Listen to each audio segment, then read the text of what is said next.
Welcome to Let's Talk Cardano, presented by the Cardano Foundation. In each episode, we delve deep into the transformative world of blockchain technology. Join us as we explore how blockchain is reshaping industries from finance to supply chain and talk with some of the key pioneers at the forefront of this revolution. All right here on Let's Talk Cardano.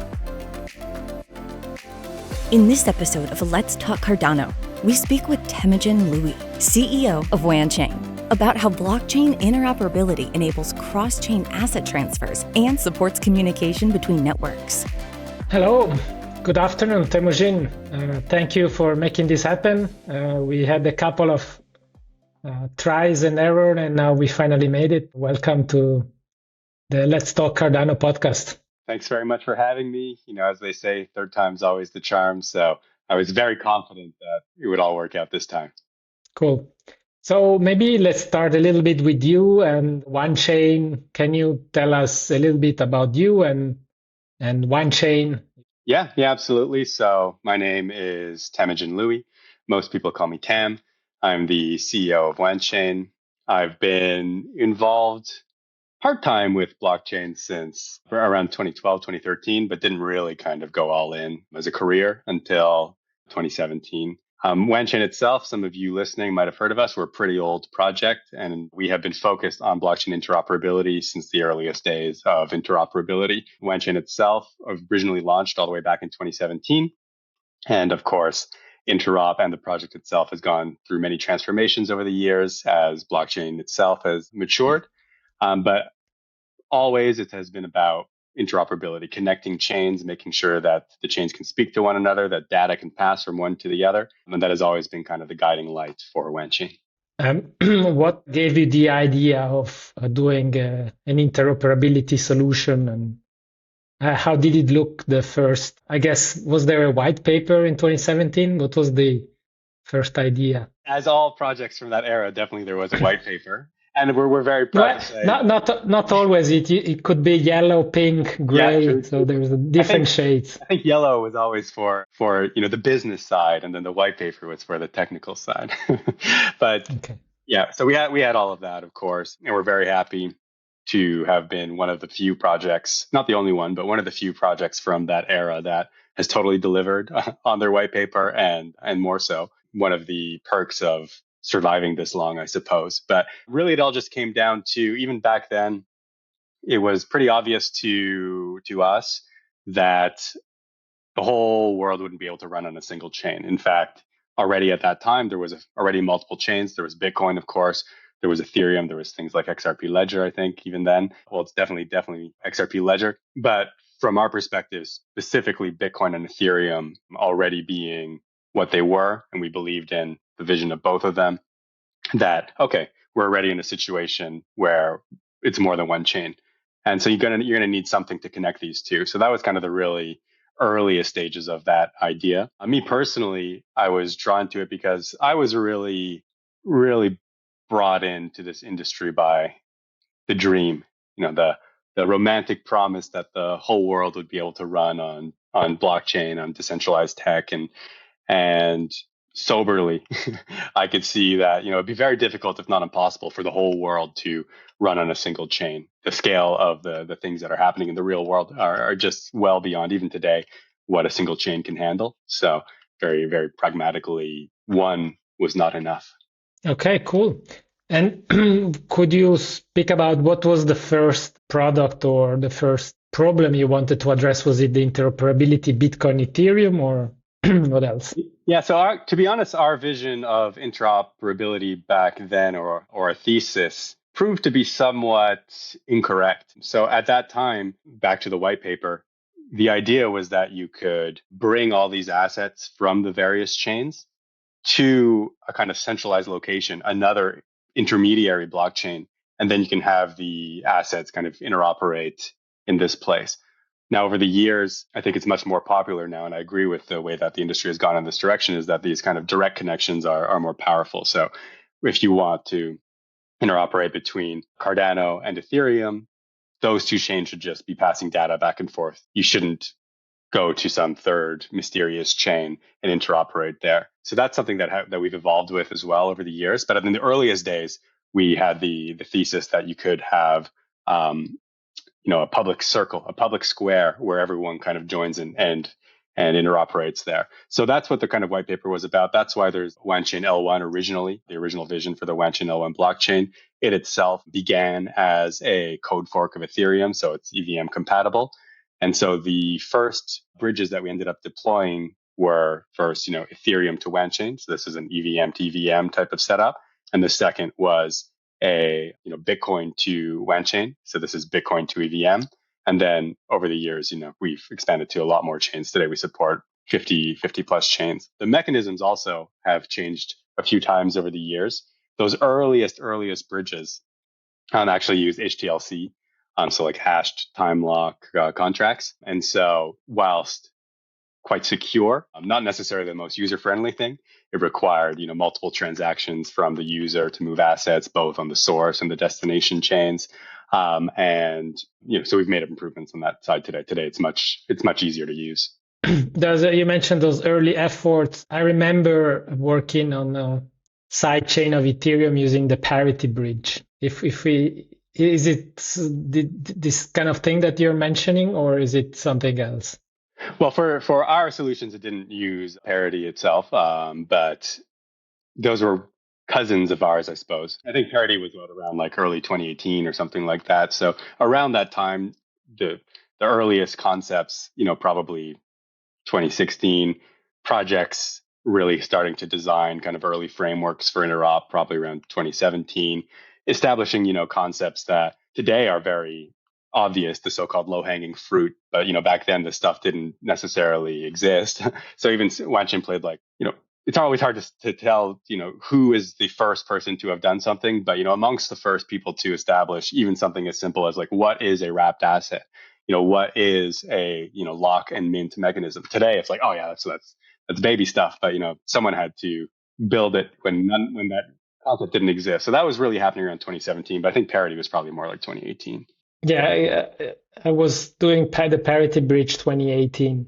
And then the push for this kind of bridges came more for a scalability problem rather than a moving asset chain to chain. That's the parity bridge itself, right? Was more similarly to Polygon, right?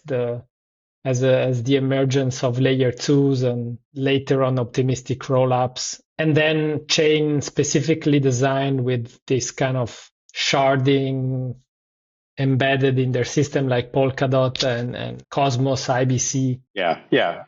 How you're much more experienced than me. How do you see the timeline of interop? Going from the early 2016 until 2026 with Layer 0 just announced their own Layer 1, I guess, right? Which is a bit ironic. Can you guide us through this in a 5-minute fast forward from 2016 until 2026? That's 10 years. Yeah, it's hard to believe it's already 10 years. I think the earliest stuff, even before myself or Wanchain were around or aware of it, there's definitely some early writings, kind of academic papers, establishing how to perform like atomic swaps. So in a sense, that could be, very early types of interoperability, more focused on the asset side of things. Then I think you're right. Do you recall the first atomic swap mainnet? Kind of, what was it? For bridging at that time, it might have actually been Wanchain because we were using HTLC back then. But the ideas of it, there was no practical place to actually do atomic swaps. So people were writing about it and kind of showing how it could be done without anyone having, built it in the earliest days. And which asset would you atomic swap? Was it BTC ETH or? Yeah. So us for our scenarios, it was BTC and ETH to start. Yeah. Okay. You could do it with anything you want, really.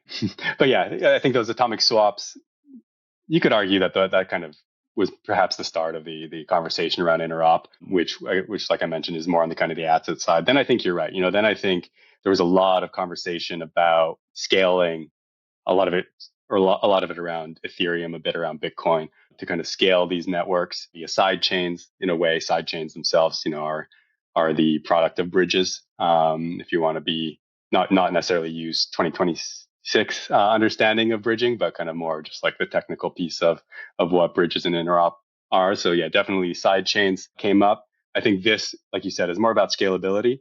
But a few projects like Wanchain, I think there was like IOTA back then, Komodo, maybe these words are tickling, people's memory from those early days, who were looking a lot also at use cases, and those are the assets. So these two things were kind of happening in parallel. You had really kind of academically rich pushes on scalability, and then you had different projects who are really trying to put these things into practice so that users can actually do stuff with interoperability. And at that time, that just means asset related, moving an asset from one chain to the other. So these things are kind of happening in parallel, probably sidechains a little bit earlier.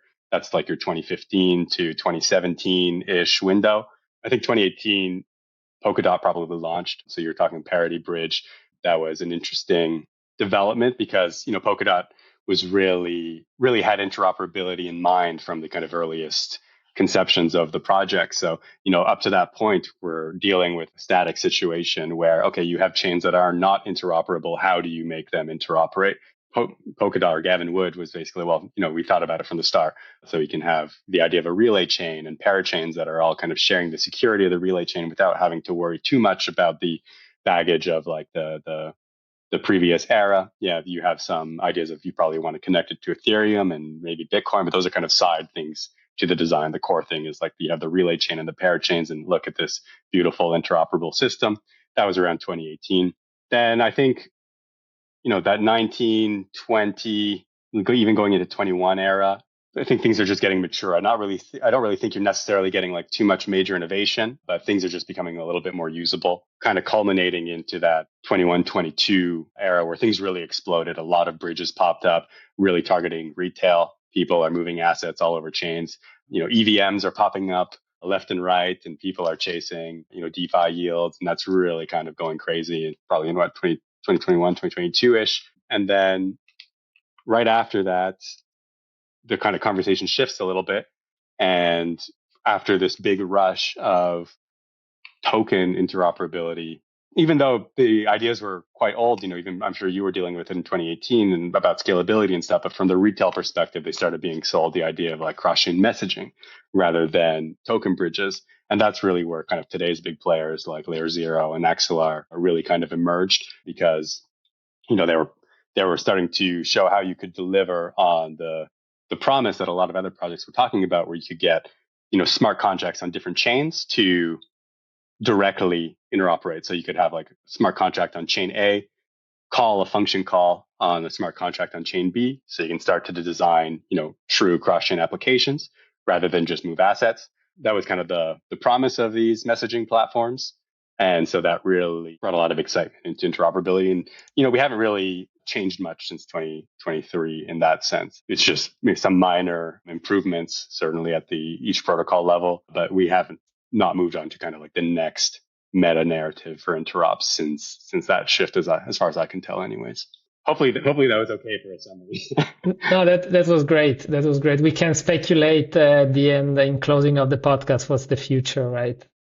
Maybe before we do that, could you help me explain mechanistically how those bridges work, and maybe we can start with the most rudimentary, lock, mint, and burn on lock, the first token bridges. Maybe give a couple of examples of projects, and then we build up from the basic concept to as you mentioned, the messaging protocols today, how this evolved and how they are operated, right? They have their own validator sets to have a resemblance of trustlessness. But yeah, let's start from the mechanics. How does it work, a bridge? Sure, yeah. So kind of bridges 101, we can say. Yes. Happy to. So where should I start? I think the thing to keep in mind before we go into the specific mechanisms is that all bridges today anyways. We're going to oversimplify a lot in this conversation, so please understand, listeners. So this is definitely a 101. So don't come at me on Twitter about maybe slight inaccuracies. And so we're gonna smooth over some of the rough edges. But basically, all bridges can be broken down into 3 sections. So you have the source chain. This is where you're starting. The source chain infrastructure. You have the destination chain infrastructure. This is where you want to go. And then you have an off-chain infrastructure. And this is the kind of piece that moves the data or the asset from one chain to the other. So all bridges, when you're trying to evaluate the mechanisms and how they work, these are kind of the 3 things you're going to have to look at. But just keep that in the back of your mind because, we're not going to have to talk about it in the first lock and mint, like you said, but probably as we go a little bit more complex. But just keep that in the back of your mind. So now back to square one. The simplest bridges is about moving an asset from one chain to another chain. So you have basically a pretty straightforward tool set to do so. You have a lock function, you have a mint function, or you can have a burn function, or you can have an unlock function. These 4 kind of functions are basically all you need for kind of token bridge. So lock is pretty simple. It's just the user will then send their asset to a smart contract that they do not own, that quote unquote locks that asset. That's kind of step 1. Once that asset is locked in that smart contract, depending on what bridge you're using, the off-chain relayer, however they set up a group of validators or a single person in some cases, however that bridge has been built, they'll be observing that smart contract on the source chain that has locked the assets. Once they see, okay, there's assets locked in this contract, and then they'll know, okay, to trigger a mint function on the destination chain, on a smart contract on the destination chain. So that's lock and mint, right? So user locks asset on source chain smart contract, off-chain relayer looks at that chain, sees that this event has happened, and then on the destination chain, they trigger a transaction to mint an asset, wrapped asset, or representation of it, and then send it to the user's address on that second chain. That's kind of your lock and mint. Maybe a quick question on the lock and mint. How does it work on Bitcoin or chains without smart contracts? Yeah, so the most important thing to consider then is really the off-chain relayer. So you can't rely on smart contract logic exclusively since they don't exist on those chains. So really you just use a quote unquote lock account. So in a sense, you're just sending your asset in BTC to address that is owned by the bridge. It's not a smart contract in this case. It's just whoever has the keys to that address happens to be the bridge. How they're securing that key, that's what you care about for your risk profile of the bridge. Like I said, it could be centralized and you just decide to trust a single person, or it could be, quite decentralized if they've split up the key either in a multi-sig or MPC or something like that to control this lock account. And then the rest of the logic is the same. So rather than a smart contract, locking it in the kind of smart contract logic, it's just you send it to this address that is owned by someone else, quote unquote, that someone else's off-chain component looks at that address, sees that you have sent BTC to that address, and they're like, okay, I can see and confirm that this has happened. And now I'm minting it probably in a smart contract. Definitely in a smart contract on the destination chain to issue you a wrapped version of that BTC in this example, or, whatever assets on the chain that has no smart contracts. So that's kind of really lock mint. Pretty straightforward, I think. Okay. What's the next step?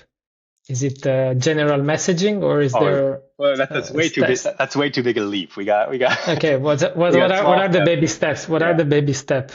Yeah. So okay. Well, in this scenario, you have to consider the other side, right? So okay. So you've locked your real BTC, your native BTC, on the lock account, or let's just say your USDT, Ethereum, and you've minted a wrapped version of it on another chain. At some point, you're going to want to get the real thing back. You're going to want to get the native version back. So here you use a slightly different mechanism. So now you have to, rather than lock and mint, you have to burn and unlock. So it works very similarly, but with the steps themselves are a little bit different. So rather than sending your asset to a contract to lock it, you burn it. And then once that off-chain relayer detects that you have properly burned this asset, then they will trigger the unlock function back on the original chain and send you the native asset back to your wallet. So it's the reverse direction. So to kind of, in this kind of wrapped assets scenario, to wrap an asset, you have to lock and mint it. And then to get the real one, the underlying asset back, you have to burn the wrapped asset and then unlock the native asset. So that's kind of the whole flow. So you have these four things, right? Lock, mint, burn, and lock.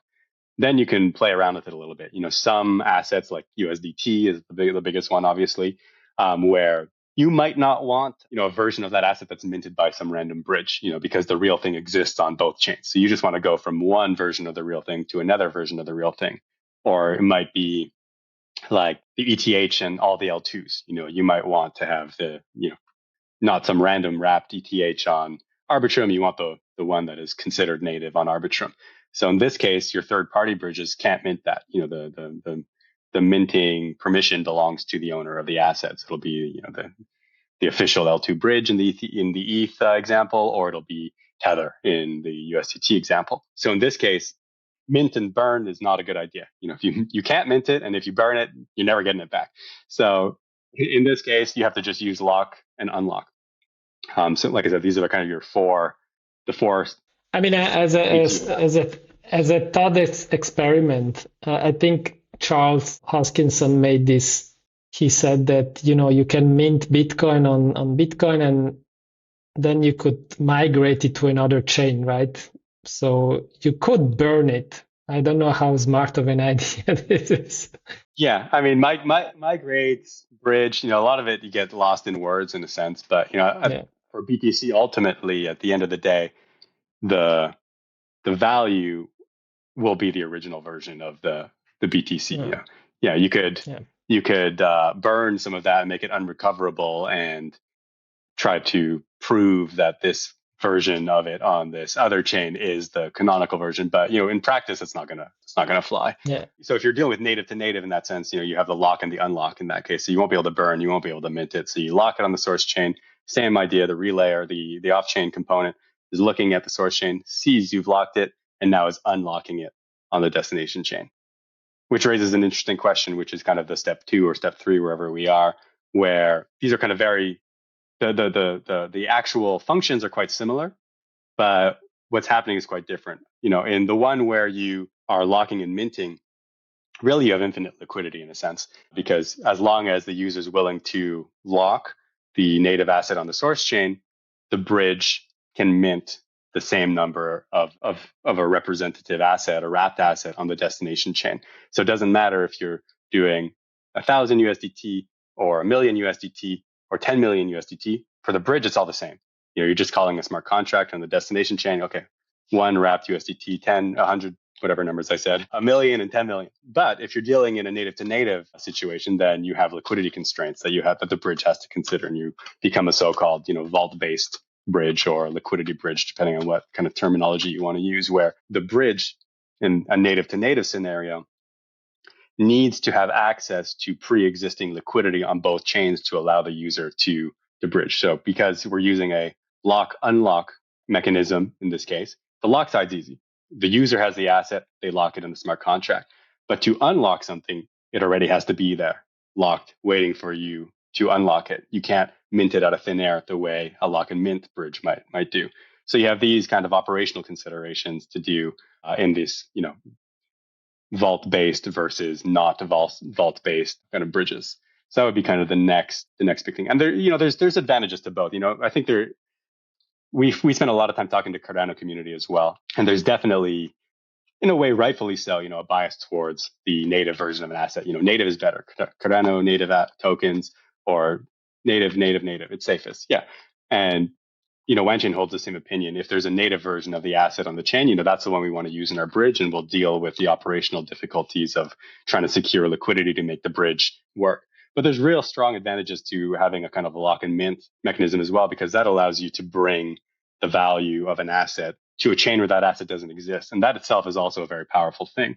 So, both really have a place, but those are two different types of bridges that you have to think about. Then if you want to kind of zoom out a little bit more, and jump in if I'm talking too much, but we're now at the stage where it's clear. Maybe one question on the vault-based, because it's interesting. In the case of stable coins, for example, do they count the locked version of the stable coin as a as an active, as a part of the market cap, or, does it need to be backed by fiat, or is it an actual stable coin, or is it not? Is the Schrödinger stable coin, or what's in a vault-based scenario where it's native on both sides? Yes. Yeah, in that case, from a market cap perspective, it doesn't really matter where the asset is because the asset exists and it's backed and it's redeemable by the issuer, so Circle or Tether in most cases. So whether it's locked in a bridge smart contract or in a user's address or in a DeFi protocol, a DEX or a lending platform, it really doesn't matter from the issuer's perspective. These are just different use cases for the asset. So it definitely all contributes to their market cap, because if you go and retrieve that asset, you can then redeem it for the underlying value, whether it's fiat or it's usually not cash. I'm just asking because there's this symmetry, like you have a pool of X where half of it is always locked on one or the other chain. Yeah, so like so these bridges that are operating with like vault-based protocol or vault-based solutions, the bridge is not the issuer of the stablecoin, right? So we're just locking and unlocking. It's issued by someone else. So market cap has nothing to do with it, because from the, Tether doesn't necessarily care what is being done with the USDT after they've issued it. They've issued it. It becomes part of the market cap. It's properly backed by the fiat or the papers. And then what it's doing on chain, whether it's locked in a bridge, it doesn't matter, because you're not locking and minting it in this case. It just happens to be sitting in the bridge. And then on the other chain, there's also USDT in this example sitting there. But Tether has already issued those USDTs themselves on both of those chains. So you're not changing the supply. You're not doing anything. It just happens to be locked on a smart contract and then happens to not be unlocked. So nothing to do with the market cap or anything like that. It's a little bit trickier with the minted assets, because then you are creating kind of like a new asset in a sense. From Tether's perspective, they just would not recognize the wrap version, right? So for their market cap calculations, all of that, they're only going to be looking at the ones that they issued themselves, and that will be the ones in a lock mint scenario that's locked in the bridge, and then whatever the bridge mints has nothing to do with Tether. You can't take the wrap version and redeem it with Tether. All you can do is burn it and get the underlying real USDT back in the example. And then that's the one, that you can redeem and is calculated in the market cap and all of that. I don't know if that was clear. Okay. No, that was clear. It's always the accounting. I guess also it also differs project to project. What's next? Yeah. So then the other kind of, you zoom out a little bit more. I guess we've been teasing it a little bit, message passing or asset transfers. So that's kind of the more recent, at least in retail space, the more recent split. So assets is what we've been talking about. You have an asset on chain. It doesn't matter if it's a native coin or an ERC20 token or a CNT. These are just kind of specific data structures. And then with an asset bridge, what you're doing is you're quote unquote moving that asset from one chain to a different chain using some combination, right, of the lock, mint, burn, and unlock functions. Message passing, it's a little more arbitrary. What you're moving is not the specific data structures that form an asset.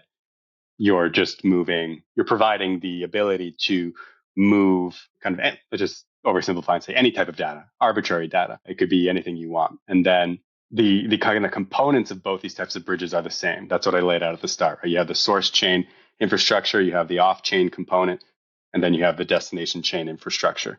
So in the asset bridge scenario, the user's locking the asset.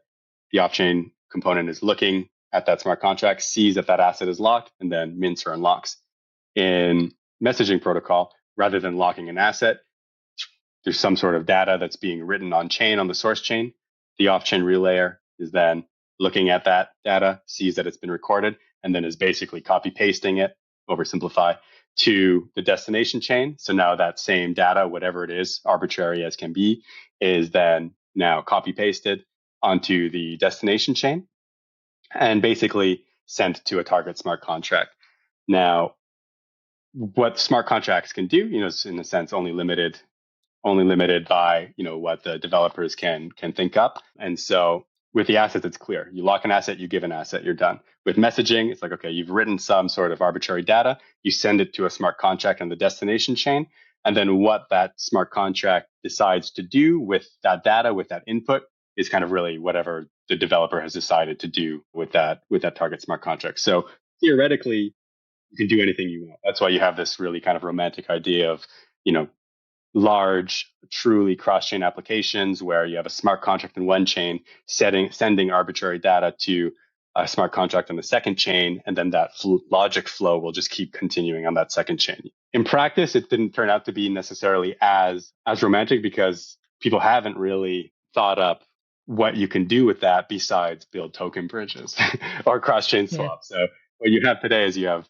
projects who went out and built token bridges from scratch, and you have projects that use message passing protocols to build token bridges.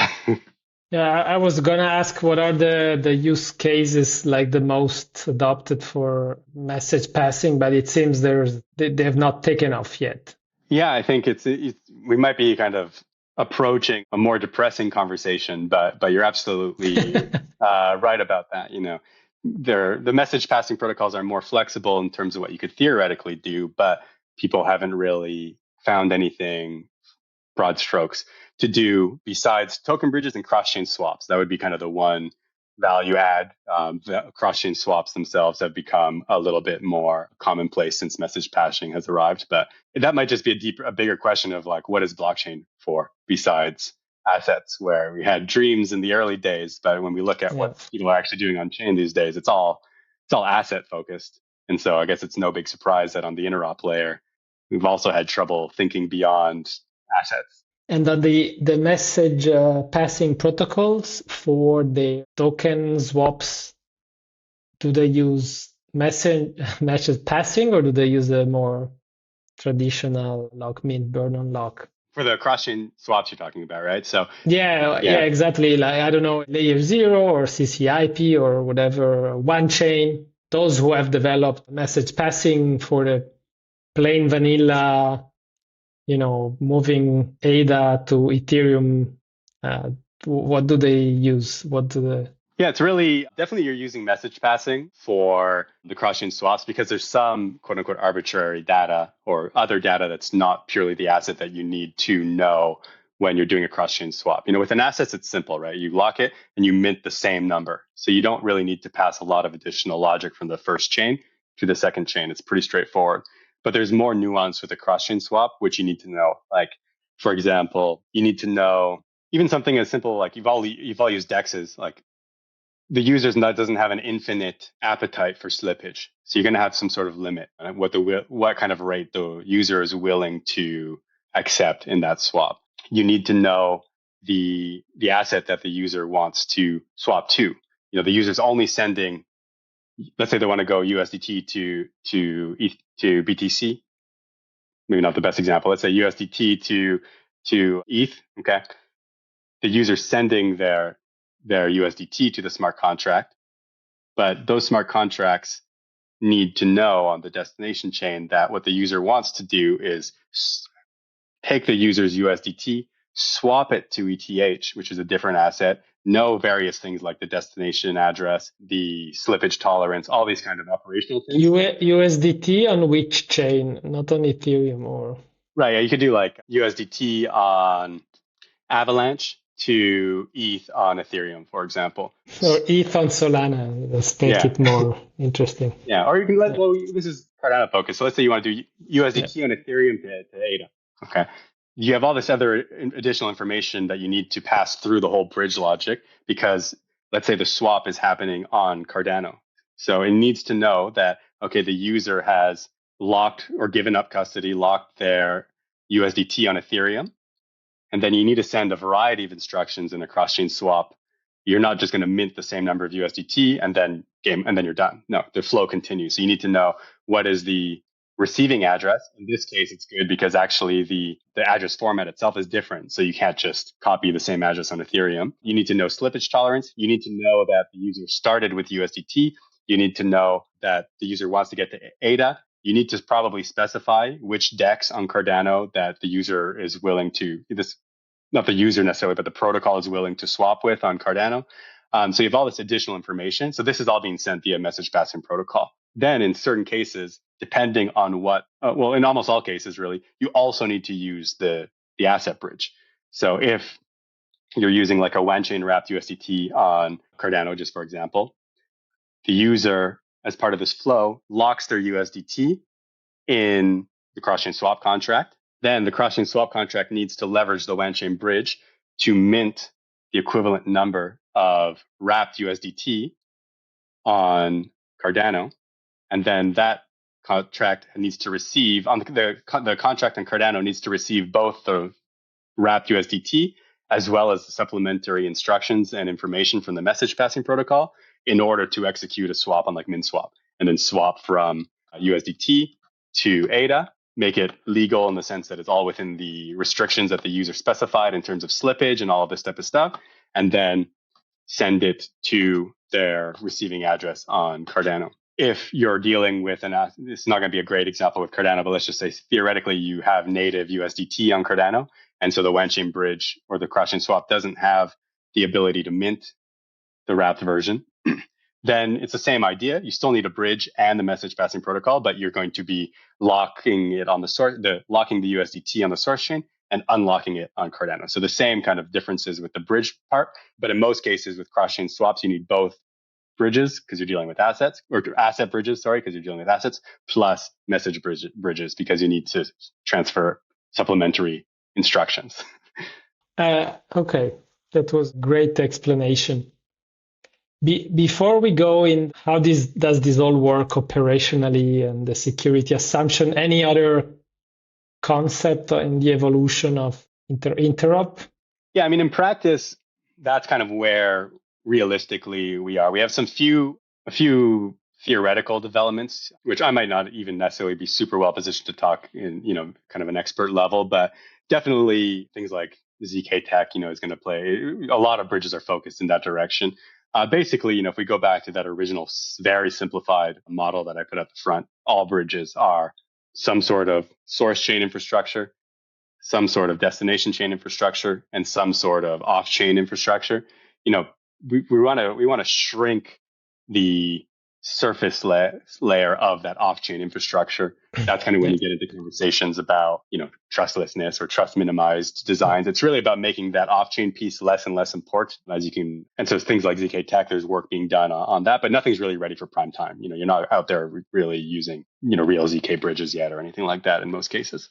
Intents, you see them more as layer on top, like UX, or do you think they are also a building block of interop? Somewhat controversially, I do not think that intent-based solutions are a great innovation of interop. I think it is something that is good at the application layer to smooth out the user experience, but is not a very good direction for core interop infrastructure. Intent-based, if people are listening, it's really at a very, very high level, just the idea that, the user doesn't care how things are done behind the scene. They just, want to just declare outcomes, and then how those outcomes are solved, the user doesn't care. Yeah. So you can have all sorts of different designs to see, okay, how do we solve this? Usually it's like a network of unique actors who are kind of bidding against each other and offering the service as cheaply or as quickly as possible by design. In practice, it ends up being just one person who does it because, it's a race to the bottom and no one makes money. But I think they're good for smoothing out the experience, but we'll be in very, very bad shape as an industry if that becomes part of like the core interop stack, in my opinion.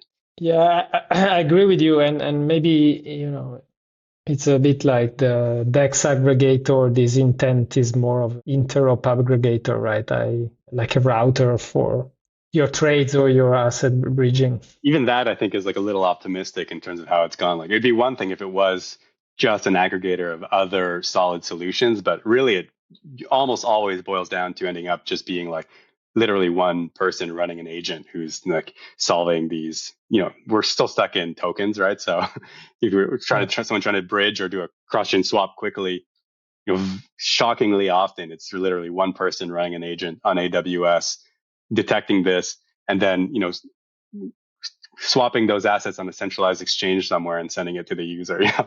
It's really is it so bad? Is it so bad? I didn't know was it that bad. Oftentimes, so if you definitely there's some that don't use the centralized exchange. That was a little bit taking a shot, but it'll be people using their own liquidity. It always boils down to that. So it's just kind of like whoever the solver is what we call them. They need access to.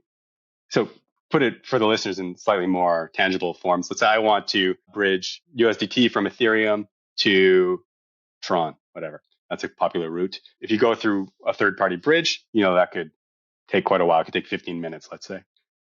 With an intent solution in this use case, you'll literally just have a agent, some actor who has USDT on Tron available, not doing anything. And then the user, wants to bridge it. So the agent will just take the user's USDT on Ethereum and give them USDT on Tron.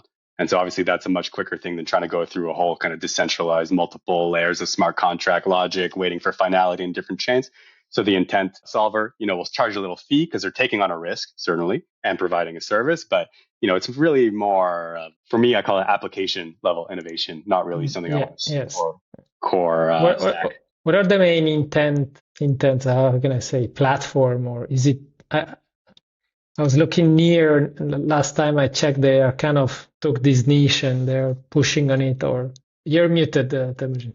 Sorry, it's like, I don't even know if I know any that have really done amazing work on it. Stuff like the bridge is, I think, from a token perspective, it really, they've done it well in the sense that the user experience is very, very nice. It's quick and it's smooth, and they're a token bridge that leverages, in an intent-based network. I think Across Protocol also does stuff with intent-based bridging, but a lot of this is, I'm not saying there's no improvements there, but it's really all about the user experience. I wouldn't necessarily want to build kind of like I wouldn't want to run the world with very important pieces relying on intent-based solutions is really more what I mean when I say that it's application layer versus core infrastructure. All right. Let's talk about the security assumptions. How does that work? What should we look at when we do a cross-chain bridge or we do a swap? What are the characteristics of a bridge or a protocol that we should be critical of? Is it just the number of validators, the type of multisig, or how does it work? Yeah. Again, I think this boils back down to those three pieces that I mentioned. Source chain infra, which is almost always just smart contracts, unless you're on a non-smart contract chain, but just simplicity for this conversation. Your smart contracts on the source chain, your off-chain relayer, that's your off-chain component. That's how are you looking at the source chain to confirm that something has actually happened on the source chain? Really, you're trying to solve that question. And then the destination chain infrastructure, let's just call it a bunch of smart contracts. In 2026, unless we're dealing with, I won't go that far, but let's say in 2026, the source chain infrastructure and the destination chain infrastructure are pretty well established, well tested. Most bridges, running these functions in a smart contract, that's not really where you're going to expect really huge risk. You can always have cases of fraud or some secret backdoors or anything like that. But if I trust Ethereum and Cardano smart contracts, what's left is the off-chain. Exactly. Yeah. So by far the more important piece is what's happening off-chain. On-chain, even you can usually, if you're a relatively or very advanced user, and you can access a lot of these smart contracts as code, and you can review it, all this type of stuff, or rely on someone who has that ability. Okay, all this stuff can sort of be put aside because that's not really your risk. Like you rightfully said, it's what's happening off-chain. And there's lots of different versions, and complicating things matters further is that, this doesn't have the same stringent open source requirements or culture that the on-chain pieces have. A lot of proprietary tech happening on the off-chain piece. And part of that could be on one side of the spectrum, it's because there's a strong concerted effort to make the off-chain piece as secure as possible. So they're not necessarily looking to open it to the public. And on the other side of the spectrum, maybe it's just really low quality construction and you don't want to reveal that to the users. And so that's why it's quite difficult. But there's usually a manageable number of different ways that bridges these days are doing this off-chain piece. The simplest, totally centralized, just someone running a bot basically a one of one and processing transactions. That's kind of like one extreme, but we don't have to talk about that type too long. In the more decentralized way, there's also just kind of a handful of things that people do. We have multi-sigs. A lot of the listeners will be familiar with what that is. So you could do that off-chain piece with a multi-sig.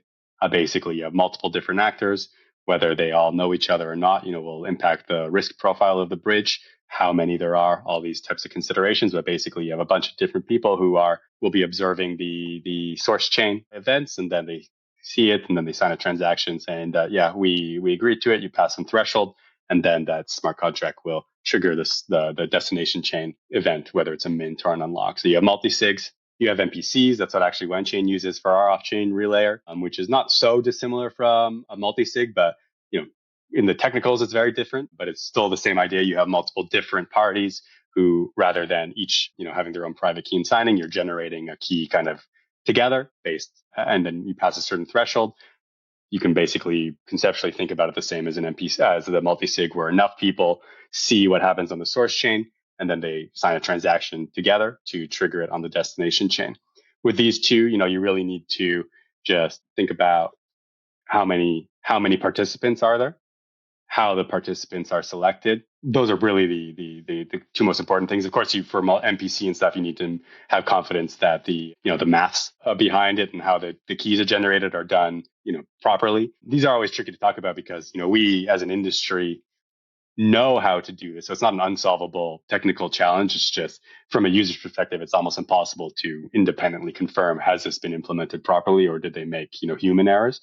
But that's a kind of different thing. Some bridges can use light clients, which is basically you don't have the full chain data from Genesis, from history. You're dealing with kind of approved checkpoints or states, making decisions based on that. And then with a lot of the L2s, you're using like optimistic watchers where you're just kind of assuming everything's all good. And then you have some set of actors who, rather than are looking at the chain and confirming events are happening and are correct, they do the opposite. They assume everything's good. And then if they see any problems and they're like, hey, we got to double check this one. There's probably others I'm forgetting, but obviously ZK also we mentioned, but those aren't really kind of in production in any meaningful way yet. But those are really the kind of different ways that you can design your off-chain relayer. It's not very helpful actually for retail users who are using bridges, just to move their own personal funds from one chain to another, because a lot of this stuff is obfuscated. You can't really, even if you had the know-how to understand all of this stuff, you don't have access to the data in most cases. So very, very difficult. And usually what I tell people is, okay, you're not going to have like 100% understanding. You're not going to be able to have 100% confidence, but you can kind of do simple kind of stress tests to give you a basic idea. Like one thing that I always suggest is, okay, if you're thinking about using a bridge, okay, source chain, destination chain stuff, smart contracts, yes. That off-chain relayer, is it permissionless or is it permissioned? What's the easiest way to figure that out? Google or go through their docs and try to see how do you deploy a node. In most cases, you might be shocked to discover that you can't. And if you yourself can't deploy a node, it's a permission system. So if you're dealing with an MPC or multi-sig, then you already know, okay, these are pre-selected participants. And that informs your risk profile for the bridge as well. You can look at how many participants are there. They usually publish, projects usually publish. They'll say like, hey, our threshold is 17 of 19, or not that tight, but like 17 of 25 or 11 of 19 or whatever it happens to be, 3 of 5. They'll usually publish that type of information. So you can also use that to kind of build your own mental model. Like, how risky is this? It's okay. So if it's 3 of 5 multi-sig and it's permissioned, meaning you can't join that multi-sig, okay, now you have a pretty clear idea of what that bridge is. It's 5 people who definitely know each other, or at least are connected by some selecting entity who's giving these rights. And you only need 3 of them to agree to steal all the funds in the bridge, basically. Because if that relayer fails, they can basically do whatever they want, because they're the ones who are determining from the bridge perspective that something actually happened on the source chain and are triggering events based on that information on the destination chain. Just for the listener, MPC is multi-party computation. So it's yeah, that's right. Let's not get into it. So maybe can we make names? Meaning you meant Wanchain is MPC, Can anybody participate in the computation? Is it permissionless? Yeah, so Wanchain is permissionless. So you can go and deploy a node and join the set right now. It's like a stake-based mechanism. So you stake assets, and then there's an election cycle on basically a monthly basis. Each epoch is a month. So that's how that one is handled. So this one is a permissionless MPC set. Do you know of the other, let's say the top 3, top 5 other protocols? What are their security, MPC, multi-sig, or is just one guy, one single key? Layers, for example, let's start with layer 0. Do you know how they do it? So layer 0 is quite cool. If we're talking V2. So layer 0, they're kind of, one of their differentiators is they basically allow you to configure the off-chain piece based on your own deployment. So I think they call them like DVNs. I'm trying to remember what that stands for, but that's basically your verifying network. You can kind of sort of configure that. So if you want it to be a single person, you can deploy your, we joked about how people are just using message passing protocols like layer 0 to deploy token bridges. So if you're building a bridge with like the message passing protocol and you want it to be a one-of-one, you can use layer 0 to do that.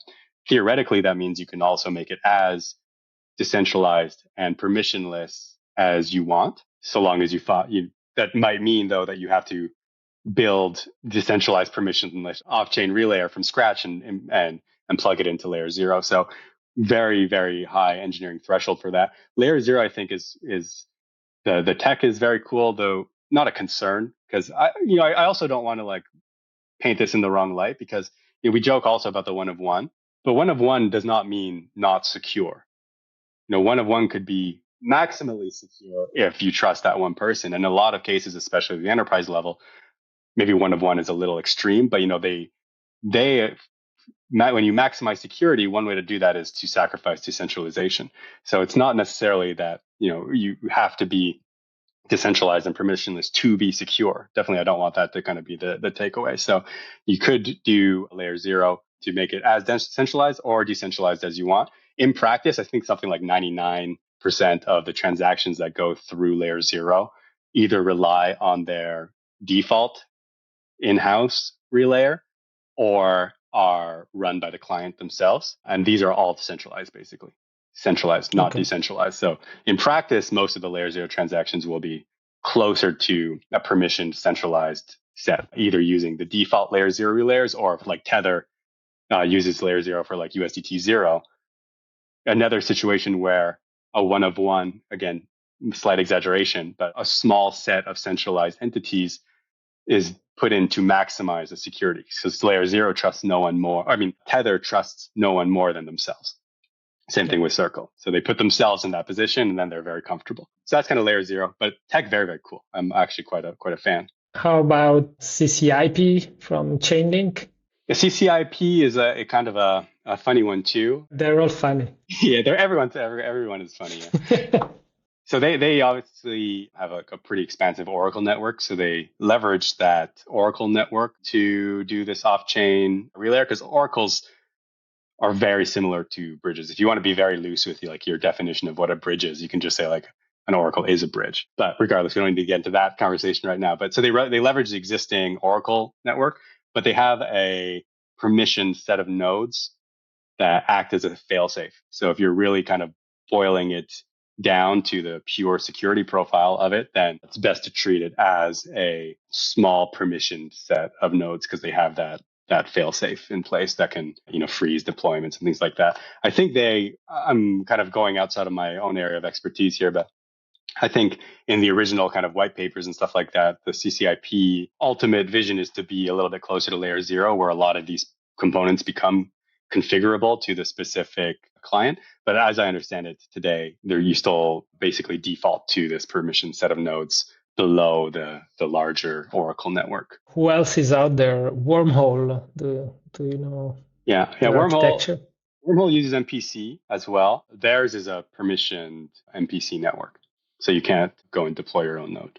I think they also have a sizable set. I think they have like 19, unless something has changed in the last little while. But I think they have 19 permissioned actors who are doing the validation for Wormhole. I don't know if you're going to ask this one next. It's CCTP, I think, is one that's worth mentioning as well. That's circles. Yes, we just launched USDCX on Cardano, right? So yeah. I think by volume is actually the biggest messaging protocol. If you go on DeFi Llama, I was looking before the recording. Yeah, they are number one by 24-hour volume by a large margin. Yeah, and they're very cool in the sense. And again, it kind of goes back to what we were, or the amendment that I added as we started this, where it's like centralized isn't necessarily bad if you're talking about security. So this is a perfect case for that. CCTP is Circle's in-house messaging protocol, and it services exclusively, at least today, their native assets that they themselves issue, USDC. And so in this way, Circle can own every single part of that simplified bridge infrastructure I talked about. They own the source chain infrastructure. They own the bridge, the messaging layer. They own the destination chain. And so they're very comfortable with that. And CCTP is interesting in that they allow other bridges or anyone really to use CCTP. And then you just basically ping them, to oversimplify, that something has happened on the source chain and that you're trying to do this bridging with USDC. And then their off-chain relayer will confirm that has happened. They will issue a so-called attestation saying that, yes, this has been confirmed to have occurred. And then you use that attestation to trigger the destination chain smart contract, which allows bridges even like Wanchain, who have integrated CCTP for USDC. Then, from the user's perspective, you can go to the Wanchain bridge and other bridges as well, but you can go to the Wanchain bridge and burn and mint native USDC via that interface. So back to those four kind of building pieces. Before, we were all with third-party bridges, we're always talking about it's either lock and mint, burn and lock, or lock unlock. Because this is all Circle from top to bottom, you can do more interesting, burn mint.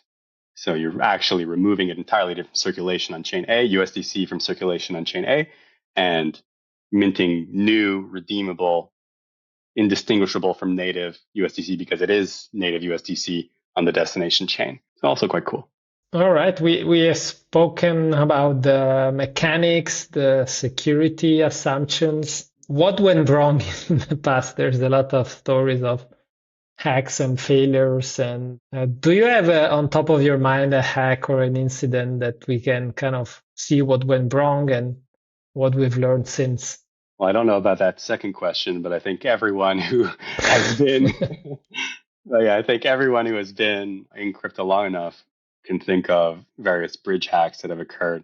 Big ones relevant to Cardano. There was the Nomad hack several years ago. There's been the wormhole hack, also a huge one. There was multi-chain, which some people might have forgotten that they existed, but at one time they were by far the biggest, most popular bridge out there. And overnight they ceased to exist and just vanished into thin air. So maybe we could talk about that one. But that one's quite simple in that basically they had a backdoor in their smart contracts when just took everything. I mean, I wouldn't call this a hack, right? This is a cheap hack. This is cheap. More like a low budget hack. But there's tons like that. I think it usually boils down to, it's not like, how do I say this without offending the entirety of the listenership? When you have bridge hacks, it's basically not something that is the root cause of that hack is essentially never been something fundamental to cross-chain technology itself. It's not the core cryptography that has failed. It's not properly implemented MPC or the maths underlying, the key generation, if properly implemented, that's failed. It's not the underlying L1s in most cases, at least the major ones, that it's not like Cardano consensus has failed. It's always just either something with how that off-chain piece is verifying what's happening on the source chain has not been configured properly, or that there's some key management issues, a private key leaks, and then someone can take over the multi-sig, or social engineering and this type of stuff too, or like we just mentioned with multi-sig, there's just like a backdoor. So it doesn't make anyone feel any better, because if you lose money, you lose money. And that's, in my head, I think that's probably why I also loop in multi-chain into that as well, because even though that's quite a bit different from like a key leak via social engineering or a verification bug, like I think would happen with like Wormhole and Nomad. From the users, they don't really care. Like they, at the end of the day, they lost their money. So I could put them all in the same basket. Researching for this episode, I looked up the biggest hack was the Ronin bridge in March 2022, 624 million. And the exploit was social engineering, and they got 5 private key out of 9, which is insane. I always joke too, that with these specific types of leaks, or how should I phrase this? I would say, that's why when you're evaluating, different bridges, they'll usually be pretty straight, pretty open, because knowledgeable people will be able to tell on chain if you're using a multi-sig or an MPC or something like that. So like they'll usually be pretty forthcoming with what their thresholds are in terms of how many participants there are in the multi-sig, for example. So like with the Ronin bridge hack, it wasn't a secret that there was, well, I think you said 9, right? That you only needed 5 out of 9 to exploit the bridge. So, this is stuff that was publicly available. And as you're evaluating bridges, these are the types of things that regular users can take into and kind of develop a reasonably accurate kind of risk profile. You're like, okay, if your multi-sig has 100 participants and they're permissionless, you could, and the threshold, let's just make something up, is 60 out of 100. Yeah, you could say, oh yeah, maybe 60 people will be socially engineered and leak their private keys, but obviously that's very unlikely. But if it's 3 out of 5, 5 out of 9, suddenly you're very much in the realm of possibility, especially if it's a permission system and the project's not being very forthright about who the signers are. Then all of a sudden it might be 9 signers that work for the same company that are all on the same server, or some number of it. So suddenly it becomes far more believable that social engineering could crack this type of system. Even if there's $600 million in it, you might be tempted to assume that proper security measures have been in place, but more often than not, especially in blockchain, that's not how it is. Yeah. All right. Looking maybe is not a question necessarily about interop and bridges, but I think it makes sense to touch it with you. I would like to know what you think. It seems to me that block space now has become readily available, with so many blockchains, Solana, Ethereum, Cardano, Dfinity, Near, all the layer 2s of Ethereum. So it seems that the kind of block space, there's more available that the demand is. And now we have seen, for example, in the Ethereum world, going back to the Wanchain maximalism, where they're trying to consolidate everything back to Wanchain only, instead of having this sharding and fragmentation. Do you see this trend continuing, and does this have an impact on how you see your company going forward? Because if we really see this consolidation to just a few layer 1s, maybe Bitcoin, Ethereum, Solana, Cardano, of course, there will be less need of interop. Or how do you see this? I think I definitely observe the same things you're observing, of course. And we're probably today, specifically like the Ethereum L2 and sidechain expansion was probably too aggressive. And so I do agree we probably will see some consolidation. I don't think that the original vision for why interoperability needs to exist is under any threat. I don't think we're going down to one chain, but I do think we can prune around the edges in terms of how many chains are currently needed, particularly in the Ethereum L2 space. Kind of conflicting with that point of view is enterprises have started to arrive. They've always been there in the background, but they've really stepped up over the last couple of years, for better and for worse. Yeah. One of the thing that emerged with the conversation with enterprises is that many of them build their products with Corda, Hyperledger, Ethereum Besu, or the Canton, the first iteration of the network that was kind of private.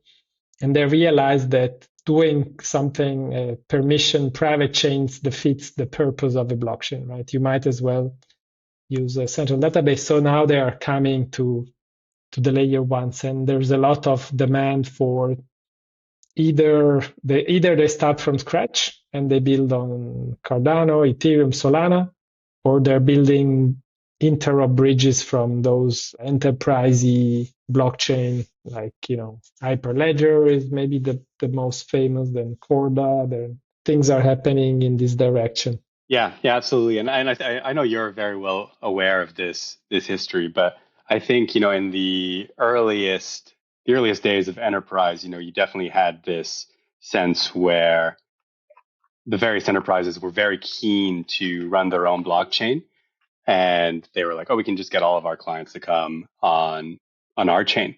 And then in practice, they realized that this didn't happen, because in the same way that they weren't willing to go on someone else's blockchain and put all their kind of proprietary data on that chain, similarly, their partners and were not willing to do the same. And so that kind of, as you mentioned, turned their eyes back to the public space. Maybe this is how the public chains start to fit into the puzzle. Where I think, and maybe I'm concerned, I don't know, but where I think things are kind of going is you're kind of getting a new class of blockchains emerging. So while I expect to see like the fully public L2 Ethereum L2 system start to consolidate, we'll start to see the emergence of new chains that are run and operated, that are like sort of semi-public. They present themselves as public, but their primary client is meant to be enterprises, meaning you'll have a lot of the features of a public chain, but a lot of the fail safes that you would expect to see in a closed system. You can see this with like chains that are maybe owned, like by entities like Coinbase, or potentially even Layer 0, as that kind of comes into further view. So I'm kind of looking into seeing what happens there. So rather than purely being hierarchies, kind of some totally permissioned enterprise chains and some totally public retail chains, and how do you interoperate between the two of them? You might have this third kind of hybrid class where Is Canton an example, or?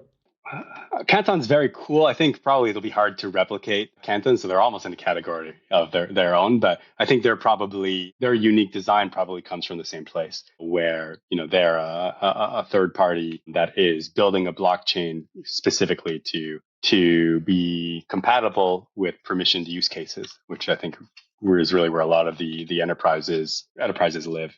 So we have to kind of see how that plays out. But as long as you have different types of chains popping up, you'll have more than one chain, you'll have a need for interoperability. So interoperability, I think we said at the top, has changed a lot over the years. And I don't expect that to change. I don't think we have reached the so-called end game of interop yet.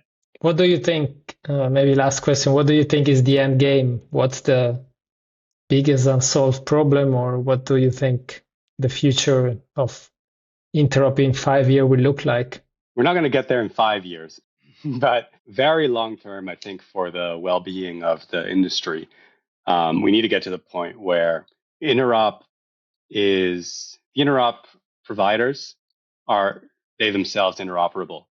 And one of my concerns right now is we're going in the opposite direction right now. The interoperability solutions are increasingly positioned as kind of product level implementation. So if you build something with one message passing, or one bridge or one message passing protocol, the output of those things are not compatible with other providers. So you're really kind of at risk for vendor lock-in that is going to be very, very expensive to unwind. And that's because the pieces between the blockchains, the interop stack, has never fully been embraced by the industry as part of kind of core blockchain technology. It's always been, something else. And my long-term vision is really, we've got to get to the point where there's enough kind of industry-wide standards in place where the interop providers themselves, are interoperable with one another.